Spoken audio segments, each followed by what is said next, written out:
ನಮಸ್ಕಾರ ಸ್ನೇಹಿತರೆ, ನಾಡು ನುಡಿ ಲೈವ್ಗೆ ಸ್ವಾಗತ. ಸ್ನೇಹಿತರೆ, ಇದೀಗ ಹೂಡಿಕೆದಾರರಿಗೆ ಬಂಪರ್ ಕೊಡುಗೆ ಒಂದು ಇದೆ. ಇದೀಗ ಬ್ಯಾಂಕ್ ಎಫ್ಡಿಯ ಬಡ್ಡಿ ದರ ಹೆಚ್ಚು ಮಾಡಿದೆ. ಹಾಗಿದ್ರೆ ಎಷ್ಟು ಏರಿಕೆಯಾಗಿದೆ?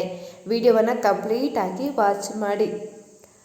ಪ್ರಸ್ತುತ ಷೇರು ಮಾರುಕಟ್ಟೆಯ ಅಸ್ಥಿರತೆಯ ನಡುವೆ ಸ್ಥಿರ ಆದಾಯ ಬಯಸುವವರಿಗೆ ಬ್ಯಾಂಕ್ ಎಫ್ಡಿಗಳು ಅತ್ಯುತ್ತಮ ಆಯ್ಕೆಯಾಗಿದೆ.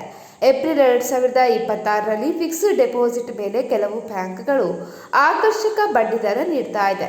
ಇದು ಕಳೆದ ಕೆಲವು ವರ್ಷಕ್ಕೆ ಹೋಲಿಸಿದರೆ ಶೇಕಡ 7.75ರವರೆಗೆ ಸಾಕಷ್ಟು ಆಕರ್ಷಕವಾಗಿದೆ. ಸುರಕ್ಷಿತ ಆದಾಯ ಬಯಸುವವರಿಗೆ ಫಿಕ್ಸ್ಡ್ ಡೆಪಾಸಿಟ್ ಅತ್ಯುತ್ತಮ ಆಯ್ಕೆ ಅಂತ ಹೇಳ್ಬೋದು.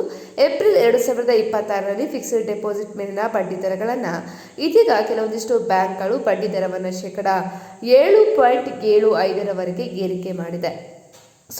SBI, HDFC, ಇನ್ನು ICICI ಮತ್ತು ಯೆಸ್ ಬ್ಯಾಂಕ್ಗಳು ಹೂಡಿಕೆದಾರರಿಗೆ ಆಕರ್ಷಕ ಲಾಭವನ್ನು ನೀಡ್ತಾ ಇದೆ. ವಿಶೇಷವಾಗಿ ಹಿರಿಯ ನಾಗರಿಕರಿಗೆ ಸಾಮಾನ್ಯ ನಾಗರಿಕರಿಗಿಂತ ಹೆಚ್ಚಿನ ಬಡ್ಡಿಯನ್ನು ಇದೀಗ ನೀಡ್ತಾ ಇದೆ.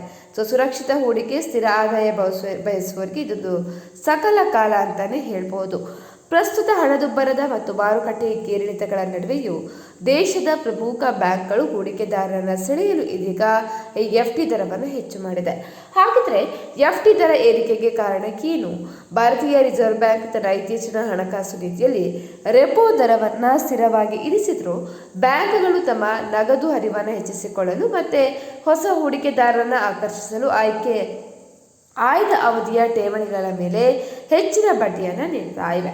ವಿಶೇಷವಾಗಿ ಹಿರಿಯ ನಾಗರಿಕರಿಗೆ ಸಾಮಾನ್ಯ ನಾಗರಿಕರಿಗಿಂತ ಶೇಕಡ 50ರಷ್ಟು ಹೆಚ್ಚಿನ ಬಡ್ಡಿ ದರ ಕೂಡ ಲಭ್ಯವಿದೆ. ಸ್ಟೇಟ್ ಬ್ಯಾಂಕ್ ಇಂಡಿಯಾದಲ್ಲೂ ಕೂಡ ಇದೀಗ ಸಾರ್ವಜನಿಕರಿಗೆ ಲಭ್ಯವಿರುವ ಬಡ್ಡಿ ದರ 3.5 ಅಂತ ಹೇಳಿದರೆ 7 ದಿನದಿಂದ 45 ದಿನವರೆಗೆ.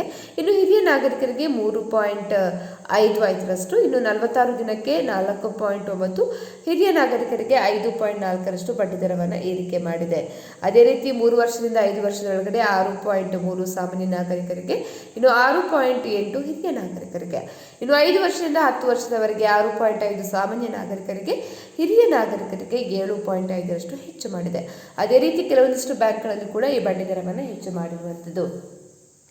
ಸ್ನೇಹಿತರೆ, ಈ ಬಗ್ಗೆ ನಿಮ್ಮ ಅನಿಸಿಕೆಯನ್ನು ಕಮೆಂಟ್ ಮಾಡಿ ತಿಳಿಸಿ. ಅದೇ ರೀತಿ ನಮ್ಮ ಚಾನಲನ್ನು ಕೂಡ ನೀವು ಸಬ್ಸ್ಕ್ರೈಬ್